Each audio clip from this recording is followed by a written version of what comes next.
নমস্কার বন্ধুরা, our family nest আমার আরো একটি ভিডিওতে সবাইকে স্বাগত। আজকে আমি মিষ্টি কুমড়োর একটা রেসিপি নিয়ে তোমাদের কাছে হাজির হয়েছি।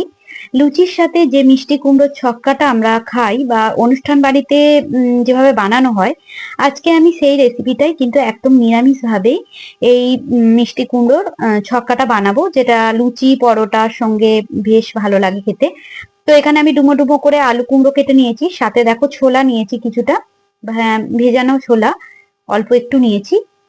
আর এখন আমি কড়াইটা গ্যাসের ওপর বসিয়ে দিলাম, দিয়ে এখানে আমি সর্ষের তেল দিয়ে দিচ্ছি। রান্নাটা সর্ষের তেলই বেশি ভালো লাগে। এবার তেলটা পর্যাপ্ত পরিমাণে আমি দিয়ে দিলাম, তেলটা একটু গরম হলে এর মধ্যে আমি ফোড়নটা দেব।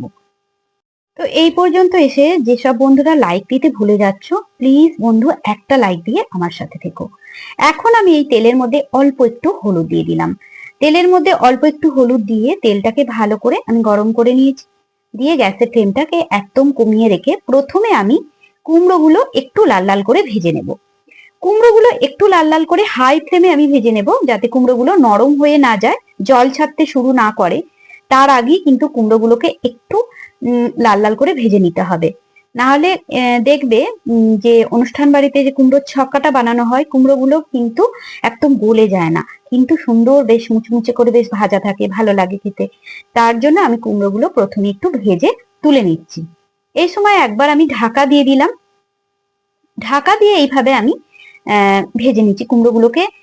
আর ঢাকা দিলে খুব তাড়াতাড়ি ভাজা হয়ে যাবে, সেই কারণে আমি ঢাকাটা একটু দিয়ে রেখেছিলাম। তো মোটামুটি দেখো কুমড়োগুলো একটু লাল লাল হতে শুরু করেছে। আর যখন দেখবে এরকম একটু ভাজা ভাজা হয়ে গেছে, তখন কুমড়োগুলো আমি তুলে নেব। এখন আমি কুমড়োগুলো তুলে নিচ্ছি। আর এই কুমড়োর ছক্কাটা একটু মিষ্টি কুমড়ো দিয়েই ভালো হয়, একটু পাকা কুমড়ো দিয়ে কিন্তু রেসিপিটা বেশি ভালো লাগে। ওই তেলের মধ্যে আমি আর 1 চামচের মতো সর্ষে তেল অ্যাড করে দিলাম, দিয়ে দিচ্ছি 5 ফোড়ন। 5 ফোড়ন না হলে এই ছক্কাটা একদম ভালো লাগে না। এবার দিয়ে দিলাম দুটো শুকনো লঙ্কা, দিয়ে দিচ্ছি একটু তেজপাতা ছিঁড়ে দিয়ে দিলাম। এবার এই ফোড়নটাকে কয়েক সেকেন্ডের জন্য আমি একটু নাড়াচাড়া করে নেব। ফোড়নটা থেকে মিষ্টি গন্ধ হয়ে এলে এর মধ্যে আমি দিয়ে দেব একটু হিং। আর হিং দিলে কিন্তু এই রেসিপিটা খেতে খুব ভালো লাগে। আর একদম নিরামিষ ভাবে যেহেতু বানাবো, তার জন্য আমি একটু হিং এখানে দিয়ে দিচ্ছি। কোন রকম মশলা ছাড়াই রেসিপিটা কিন্তু আমি আজ বানাবো। এবার ডুমো ডুমো করে কেটে রাখা আলুগুলো এখন আমি দিয়ে দিলাম। আলুটাকে হালকা করে একটু ভেজে নিতে হবে প্রথমেই। আর আলুটাকেও কিন্তু এই ফোড়ন দিয়ে আমি একটু লাল লাল করে ভেজে নেব। এই কারণে আমি এখন গ্যাসের ফ্লেমটাকে হাইতে রেখেই ভেজে নিচ্ছি। এই সময় আমি আরো একবার ঢাকা দিয়ে দিলাম। আর এইভাবে আমি 2-1 বার ঢাকা দিয়ে আলুগুলোকে একটু ভেজে নিয়েছি।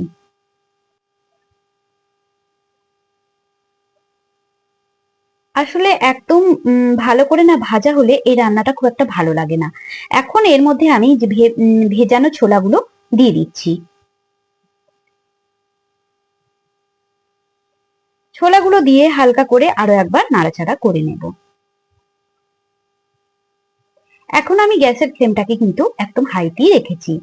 এই টেস্টটাকে একটু বাড়াবার জন্য আমি এখানে একটু নারকেল কোড়া দিয়ে দিলাম। এই কুমড়োর ছক্কার মধ্যে যদি একটু নারকেল কোড়া দেওয়া হয়, তাহলে কিন্তু দারুণ লাগে খেতে বন্ধুরা। যদি হাতের কাছে থাকে তোমাদের নারকেল কোড়া, তাহলে দিতে পারো। আর যদি না থাকে একান্তই, তাহলে দিতে হবে না। এবার নারকেল কোড়াটাকে কিন্তু খুব ভালো করে ভেজে নিতে হবে। নারকেল কোড়াটা কিন্তু একটু ভাজা ভাজা করেই আমি দিতে চাইছি। এতে কি হবে, গ্রেভিটা বেশ একটু মোটা হয়ে যাবে। আর যেহেতু আমি এখানে কোনো রকম মশলা ইউজ করব না, সেই কারণে দেখতেও ভালো লাগবে, খেতেও ভালো লাগবে।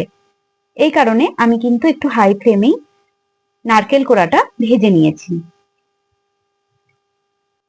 আর এখন আমি উপর থেকে দিয়ে দেবো সামান্য একটু হলুদের গুঁড়ো।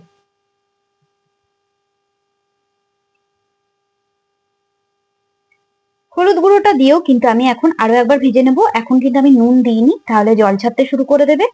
তাই নুন ছাড়াই কিন্তু আমি আলুটাকে আর নারকেল কোড়া আর ছোলাটাকে ভেজে নিচ্ছি। দেখো সুন্দর করে বেশ ভাজা ভাজা হয়ে গেছে, কড়াইয়ের গায়ে কিন্তু একটু লেগে লেগে আসছে। তার মানে আর বেশি আমি ভাজবো না, তাহলে কিন্তু পুড়ে যাওয়ার চান্স থাকবে। এবার আমি কুমড়োটা দিয়ে দিচ্ছি। কুমড়োটা কুমড়োটা আমি কিন্তু একটু খোসা রেখে রেখেই কেটেছি, যেটা আমি আগে বলতে ভুলে গেছি একদম। যেহেতু মিষ্টি কুমড়ো একটু গলে যাওয়ার চান্স থাকে, আর আমি একদমই এটা গলে যাওয়া পছন্দ করি না, সেই কারণে একটু খোসা রেখে রেখে আমি কিন্তু কুমড়োটাকে ডুমো ডুমো করে কেটে নিয়েছিলাম।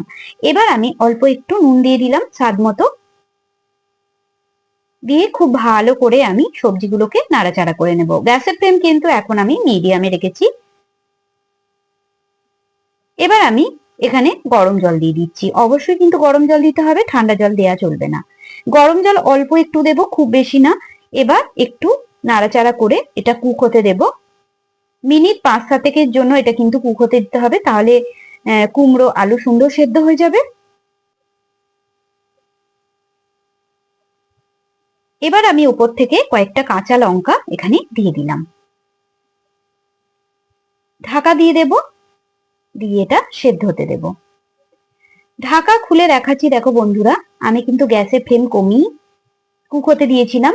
আলু কুমড়ো সুন্দর করে সেদ্ধ হয়ে গেছে। এবার কিন্তু একটু অল্প করে ম্যাশ করে নেব। তার আগে আমি অল্প একটু চিনি দিয়ে দিচ্ছি। রান্নাটা যেহেতু একদমই নিরামিষ ভাবে করছি, আর এটাতে একটু চিনি না দিলে একদম ভালো লাগবে না। ভালো করে নাড়াচাড়া করে নিচ্ছি।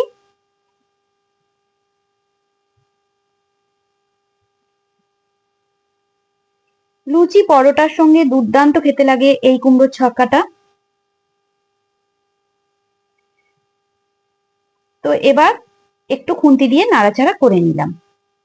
দেখো, আমি কিন্তু ঝোলটা খুব বেশি টানাতে চাইছি না, মানে খুব শুকনো শুকনো ভালো লাগবে না। এমনিতেই একটু ঝোলটা একটু পরেই কিন্তু গ্রেভিটা একটু মোটা হয়ে যাবে, সেই কারণে খুব একটা আমি কিন্তু ঝোলটা টানাবো না। এবার আমি ওপর থেকে দিয়ে দিলাম বেশ কিছুটা কসুরি মেথি। এই কসুরি মেথিটা কিন্তু এর টেস্টটাকে অনেকটা বাড়িয়ে দেয়। ওপর থেকে দিয়ে দিলাম বেশ কিছুটা দেশি ঘি। দেশি ঘিটা কিন্তু আরো সুন্দর টেস্ট এনে দেবে। এবার গ্যাসের ফ্লেমটা কমিয়ে দেব, দিয়ে একদম অফ করে দেব, দিয়ে স্ট্যান্ডিং মুডে এটাকে 5 মিনিটের জন্য রেখে দেব, তারপর এটা সার্ভ করব। তো মোটামুটি দেখো এটা রেডি হয়ে গেছে। এখন আমি চাপা দিয়ে গ্যাস অফ করে দিচ্ছি।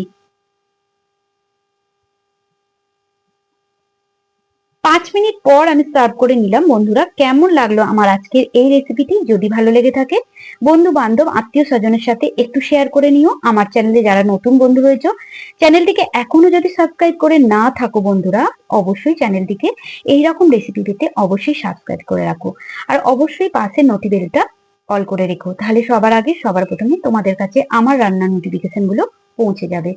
আজ এই পর্যন্ত, দেখা হচ্ছে অন্য কোনো রেসিপি নিয়ে অন্য কোনো ভিডিওতে। ততক্ষণ পর্যন্ত সবাই ভালো থেকো, সুস্থ থেকো।